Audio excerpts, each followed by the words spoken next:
Hi, I'm Megan.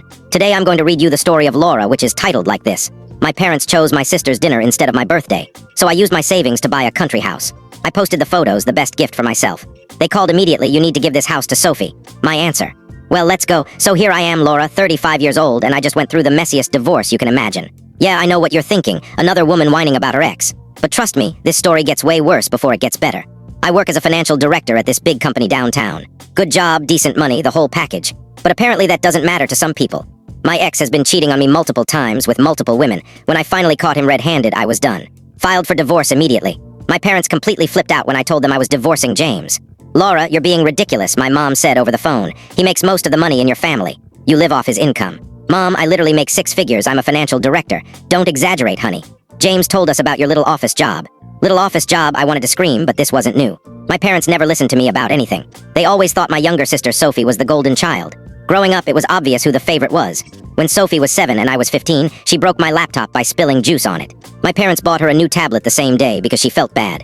When I asked about my laptop, Dad said I should have been more careful where I left it. When Sophie got her driver's license, they bought her a brand new Honda. When I got mine 3 years earlier, they gave me Dad's old beaten-up truck that barely started.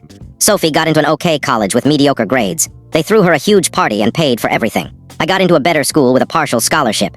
They said that's nice and told me to figure out the rest of the tuition myself. So yeah, the favoritism wasn't exactly subtle. During the divorce proceedings, I ended up getting our apartment. James got the country house we bought together.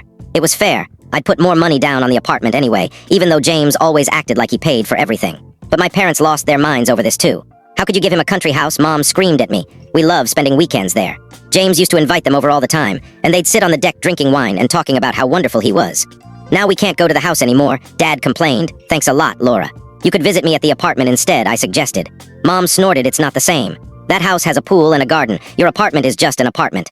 For 2 months after the divorce, they didn't invite me to family dinners. Not once.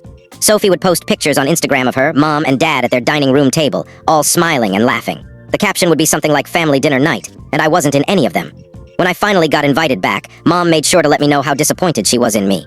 "You know, Sophie's been asking questions about your divorce," she said while passing the mashed potatoes. "She's wondering if she should get married at all after seeing what you did." "What I did? You mean what James did? You're setting a bad example for your sister. She's only 27.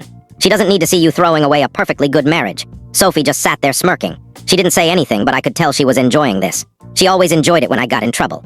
So here I was, recently divorced, financially stable but emotionally drained, with parents who thought I was some kind of monster for leaving my cheating husband. The whole situation was insane. But you know what?